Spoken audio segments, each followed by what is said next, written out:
In this lesson, we will learn to use different styling on multiple div elements. Let us go back to our test.html page. I would like to add 4 divs in this test page. We will replace the existing content. You will see that we have added 4 divisions. We are adding unique text in each division.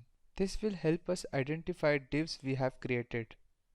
Remember, we have linked this file with stylesheet, but because we are not using ID to any of these divs, the ID selector styling that we defined in previous lesson will not be applicable on any of these divs. Only the styling defined in div selector will be applicable on these divs. Let us try to float div 1 and div 3 to left and div 2 and div 4 to right. Since we should not use ID selector, we will use a new method in this lesson. We will use the class selector to apply styling. We will define two classes, left and right, and make them float to left and right respectively in style sheet. Let us first remove the ID selectors that we have defined earlier. We will define two class selectors like this. You would note that we use full stop followed by name of the class selector to initiate a class selector. To apply float properties that we defined for left and right class selector, let us go back to test.html page. We will define class for divs we would like to apply this styling on.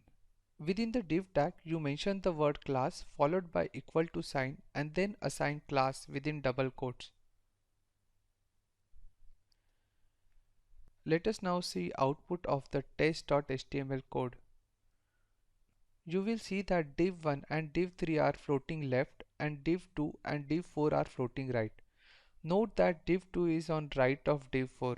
Since div 2 was assigned float right first, therefore it will have rightmost position.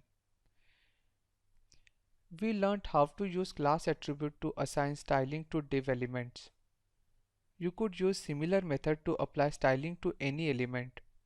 Also, for our index.html file of our first project, we used id attribute to style left and right float for the divs. Now that we know that using class is a better way of defining style, let us go back to index.html page. We will change div id attribute to class attribute.